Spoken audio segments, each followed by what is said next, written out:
అదేవిధంగా curiosity and సైన్స్తో ఆడుతూ పాడుతూ ఈ భారతదేశాన్ని భవిష్యత్తును రాస్తున్న ఈ కొత్త తరానికి ఈ స్టూడెంట్స్ అందరికీ, అది గవర్నమెంట్ స్కూల్ కావచ్చు, రెసిడెన్షియల్ స్కూల్స్ కావచ్చు, కేజీబీవీస్ కావచ్చు, సూర్యాపేట జిల్లాలో ఉన్న ఇతర స్కూల్స్ నుంచి వచ్చిన కావచ్చు, వాళ్ళందరికీ నా ఒక హృదయపూర్వక నమస్కారం. టీచర్స్కి, స్టూడెంట్స్ అందరికీ నా శుభాశీస్సులు.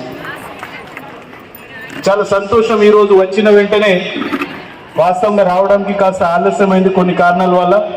నిన్న రావాల్సి ఉండే లాంచింగ్ ప్రోగ్రామ్కి ఆల్రెడీ టైం ఇచ్చి నిన్న 11 o'clock ఈ ప్రోగ్రామ్కి పార్టిసిపేట్ అయితే అందరు స్టూడెంట్స్తో ఇండివిజువల్ ఇంటరాక్ట్ చేయాలని ఆలోచన ఉండే. కొన్ని అనివార్య కారణాల వల్ల, వేరే మీటింగ్లో వచ్చే కారణాల వల్ల అవుట్ ఆఫ్ స్టేషన్ పోవాల్సి వచ్చింది. ఎట్టి పరిస్థితుల్లో సైన్స్ ఎగ్జిబిషన్ అటెండ్ చేయాలని ప్రత్యేకంగా నా కోరిక. ఎందుకంటే తక్కువ వయసులో సమాజంలో అదేవిధంగా ప్రపంచంలో ఉన్న సమస్యలకి గుర్తిస్తూ దానికి వాళ్ళ కొత్త ఆలోచనతోటి, నేను కొత్త ఆలోచన ఎందుకు అంటున్నానంటే మీరు నేను చదివాను ఆ ఆలోచనలు 100 సార్లు చదివి ఉంటారు.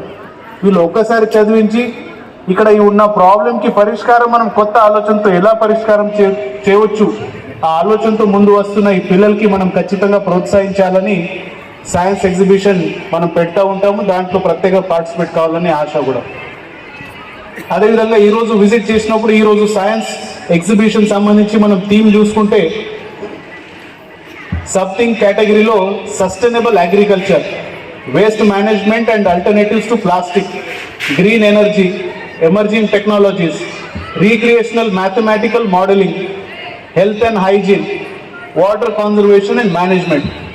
సో ఒక 7 థీమ్స్, అవి కూడా చాలా అడ్వాన్స్గా ఉన్న ఈ మారుతున్న యుగంలో ఖచ్చితంగా మన సమాజంలో ఒక మార్పు తీసుకురావాలి, ఒక అభివృద్ధి చేయాలంటే సైన్స్ పరంగా కావచ్చు, టెక్నాలజీ పరంగా కావచ్చు, ఈ రంగాల్లో మనం మారుతూ ఉండాలి. కొత్త కొత్త ఆవిష్కారాలు చేసుకుంటూ, కొత్త కొత్త టెక్నాలజీ తీసుకొస్తూ, కొత్త కొత్త ఎక్విప్మెంట్స్ తీసుకొస్తూ మన లైఫ్లో, మన సమాజంలో, ప్రపంచంలో ఉన్న ప్రాబ్లమ్స్కి మనం సొల్యూషన్ తీసుకురావాల్సింది. ఇదే సైన్స్ ఎగ్జిబిషన్ ద్వారా అతి తక్కువ వయసులో పిల్లలకి సైన్స్ వైపు అట్రాక్ట్ చేసే విధంగా ఈ సైన్స్ ఎగ్జిబిషన్ పెడితే నాకు చాలా ఆశ ఉన్నది, నమ్మకం కూడా ఉన్నది. ఈరోజు పార్టిసిపేట్ అవుతున్న పిల్లలు రాబోయే రోజులో సూర్యాపేట జిల్లా నుంచి మనం ఖచ్చితంగా సైంటిస్టులు, పెద్ద పెద్ద ఇంజనీర్లు, సైన్స్ రంగంలో వేరే వేరే పెద్ద హోదాలో పోయిన లీడర్స్, మనం సైన్స్ ఫీల్డ్లో పెద్ద లీడర్స్ మనం ఇక్కడ చూస్తూ ఉన్నాం. వీళ్ళు చిన్నారులు ఇప్పుడు అనిపిస్తున్నారు, కానీ ఒక్క 10 సంవత్సరం కాలం లోపలనే వీళ్ళు మనకి ఒక కొత్త రంగంలో, కొత్త యుగంలో ముందు ఉండి ఈ ప్రపంచానికి నడిపించే విధంగా మనకు కనిపిస్తూ ఉన్నారు. కొన్ని ప్రాజెక్ట్స్ చూసుకోవడానికి ఆస్కారం వచ్చింది. దీంట్లో ట్రాఫిక్ రిలేటెడ్ కావచ్చు, డ్రైవింగ్ చేసినప్పుడు ఎవరికైనా నిద్ర వస్తే ఎట్లా చేయాలి, ఆల్కహాల్ కన్జ్యూమ్ చేస్తే ఎలా సెన్సర్స్ ఉంటాయి, అగ్రికల్చర్, మనం సస్టైనబుల్ అగ్రికల్చర్ కావచ్చు, ఆర్గానిక్ సాయిల్ మాయిశ్చర్ కన్జర్వేషన్ చేసుకోవడానికి ఎట్లా చేసుకుంటారు అది కావచ్చు. అదేవిధంగా మనకి ఎనర్జీ విషయంలో సస్టైనబుల్ ఎనర్జీ ఆప్షన్స్ ఏమున్నాయి, ఎట్లా వివిధ రంగాల్లో ఆప్షన్స్ చూడడం జరిగింది. కొంతమంది ఫార్మర్స్కి ఉన్న ప్రాక్టికల్ ప్రాబ్లమ్స్, దానికి సొల్యూషన్స్ తీసుకురావడానికి వాళ్ళంతా వాళ్ళ ఆలోచన చేసి తీసుకొచ్చారు.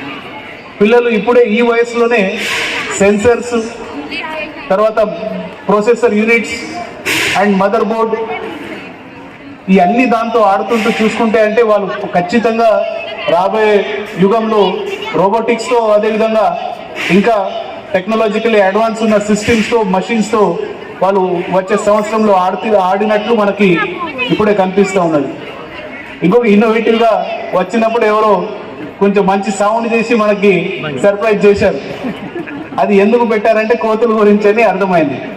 సో ఇక్కడ మనం గమనించాలి, yes it's a matter of ఒక లాఫ్టర్ కోసం మనకు ఒక సబ్జెక్ట్ అనిపిస్తుంది, కానీ నిజంగా మనం ఫార్మర్స్కి మనం చూసుకుంటే ఫీల్డ్స్లో పొలాల దగ్గర మనకి కోతుల సమస్య ఎక్కువ ఉంటుంది. ఆయన ఇన్నోవేటివ్గా దానికి ఎలా మనం పరిష్కారం చేసుకోవచ్చు, దానికి ఒక లైవ్ మోడల్ తీసుకొచ్చారు. గవర్నమెంట్ స్కూల్లో కానీ మన సూర్యాపేట లాంటి జిల్లా హైదరాబాద్ నుంచి సరే 150 కిలోమీటర్ల దూరం అనిపించినా కూడా టెక్నాలజికలీ కొంచెం మనం ఇంకా అభివృద్ధి చేయాల్సిన అవసరం ఉంటుంది. కానీ ప్రజలు ఫేస్ చేసే సమస్యలకి పూర్తి అవగాహన ఉన్న పిల్లలు ఇక్కడ ఉంటారు. వాళ్ళకి ఒక చేత్తో సమస్యలు తెలుసు, ఒక చేత్తో మనం టెక్నాలజీ కానీ సైన్స్ మోటివేషన్ ఇస్తే, మ్యాథమెటిక్స్ కానీ ఇంకా కొత్త మారుతున్న టెక్నాలజీస్ గురించి కొంచెం అవగాహన ఇస్తే వారు ఖచ్చితంగా గ్రామ స్థాయిలో ఉన్న పట్టణ స్థాయిలో ఉన్న సమస్యలు పరిష్కారం చేయడానికి ముందు ఉంటారని నాకు ప్రత్యేకంగా నమ్మకం ఉంది. ఈరోజు ఎగ్జిబిషన్ రూపంలో జిల్లా స్థాయి నుంచి సైన్స్ ఆఫీసర్స్ కావచ్చు, డిస్ట్రిక్ట్ ఎడ్యుకేషన్ డిపార్ట్మెంట్ కావచ్చు, ఒక 2 రోజు వర్క్షాప్ తీసుకురావడం జరిగింది. కానీ ప్రతిరోజు మీ స్కూల్స్లో పిల్లలకి సైంటిఫిక్ స్పిరిట్ కావచ్చు, మ్యాథమెటిక్స్ లాంటి సబ్జెక్ట్ మీద పట్టు తీసుకురావడానికి కష్టాలు కావచ్చు, లేదా పిల్లలకి వివిధ రూపంలో టెక్నాలజికల్ ఆస్పెక్ట్స్ వాళ్ళకి అవగత చేసుకోవడానికి మోటివేషన్ ఇస్తూ కృషి చేస్తున్న టీచర్స్ని కూడా ఈ సందర్భంగా నేను మనస్ఫూర్తిగా ధన్యవాదాలు తెలియజేయాలి. ఎందుకంటే మన గ్రామీణ ప్రాంతంలో ఉన్న స్టూడెంట్స్ ప్రతి రంగంలో ముందు పోతున్నారంటే దాంట్లో మీ కృషి ఉన్నది, అది ప్రత్యేకంగా కనిపిస్తుంది. ఇంకా ఎక్కువ మొత్తంలో we should strive hard and hope that in coming days all our students are aware of the new technologies, the science and technology related ఏదైతే ఆస్పెక్ట్స్ వాళ్ళకి బుక్స్లో ఉన్నాయో అది కాకుండా ఇంకా ప్రాక్టికల్ లైఫ్లో అప్లికేషన్ బేస్డ్ సైన్స్ కావచ్చు, అప్లికేషన్ బేస్డ్ టెక్నాలజీస్ కావచ్చు, వాటిలో వాళ్ళకి అవగాహన కల్పించాలని మీతోటి ప్రత్యేకంగా ఆశ ఉన్నది. పిల్లలు కూడా దీంట్లో ఇంట్రెస్ట్ తీసుకొని క్యూరియాసిటీతో వేరియస్ అడిషనల్ నాలెడ్జ్ గెయిన్ చేయడానికి కృషి చేయాలని ఆశతో మీ అందరికీ శుభాకాంక్షలు తెలియజేస్తూ ఉన్నాం. అదేవిధంగా ఈరోజు టోటల్ పార్టిసిపెంట్స్ ఇది హైలైట్ చేయాలి. చాలా హ్యాపీ అనిపిస్తుంది. ఎందుకంటే సీనియర్ కేటగిరీలో 133 అండ్ జూనియర్ కేటగిరీలో 121 పార్టిసిపేషన్స్ ఉన్నాయి.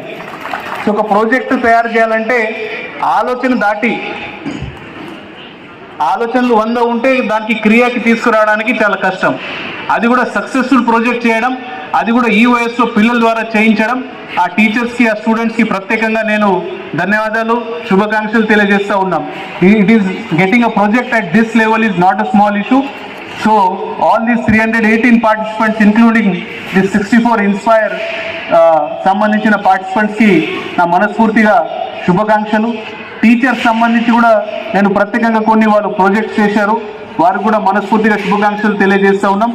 రాబోయే రోజుల్లో సూర్యాపేట జిల్లా నుంచి కూడా కొన్ని ప్రాజెక్టులు రాష్ట్ర స్థాయిలో ఉన్న కాంపిటీషన్స్లో పార్టిసిపేట్ కావాలనే ఆశతో మళ్ళీ ఒకసారి టీచర్స్ అందరికీ ఈరోజు జరిగిన సైన్స్ ఎగ్జిబిషన్ ద్వారా మీరు కానీ పార్టిసిపేట్ అయిన స్టూడెంట్స్ కానీ మోటివేషన్ తీసుకొని ఇన్స్పైర్ అయ్యి ఇంకా స్కూల్స్లో మళ్ళీ వెనకపోయి ఆ సైంటిఫిక్ స్పిరిట్ పెంచే విధంగా, సైంటిఫిక్ ఎక్స్పెరిమెంట్స్ ఎక్కువ ట్రై చేసే విధంగా, మ్యాథమెటిక్స్ కావచ్చు, ఫిజిక్స్ కావచ్చు, కెమిస్ట్రీ కావచ్చు, బయాలజీ కావచ్చు, ఆ సబ్జెక్ట్స్లో ఇంట్రెస్ట్ తీసుకొని ఇంకా ముందు పోవాలని ఆశతో మీ అందరికీ మనస్ఫూర్తిగా శుభాకాంక్షలు తెలియజేస్తూ ఈ చక్కటి సైన్స్ ఎగ్జిబిషన్ ఏర్పాటు చేసినందుకు మీ అందరికీ మనస్ఫూర్తిగా శుభాకాంక్షలు తెలియజేస్తూ, అదేవిధంగా ఈ రోజుకి 2025 ముగింపు, రేపటి నుంచి కొత్త సంవత్సరం మొదలవుతుంది. సో మీ అందరికీ కొత్త సంవత్సరం కొత్త శుభాకాంక్షలు తెలియజేస్తూ, నూతన సంవత్సరం మీకు ఎక్కువ మొత్తంలో సైంటిఫిక్ టెంపర్తో, ఎక్కువ మొత్తం టెక్నాలజికల్ ఇన్నోవేషన్స్తో, టెక్నాలజికల్ టూల్స్తో బ్రైట్ ఫ్యూచర్గా ఉండాలి. మీరు అందరూ ఆరోగ్యంగా ఉండాలని కోరుకుంటూ I wish you very bright future in coming days.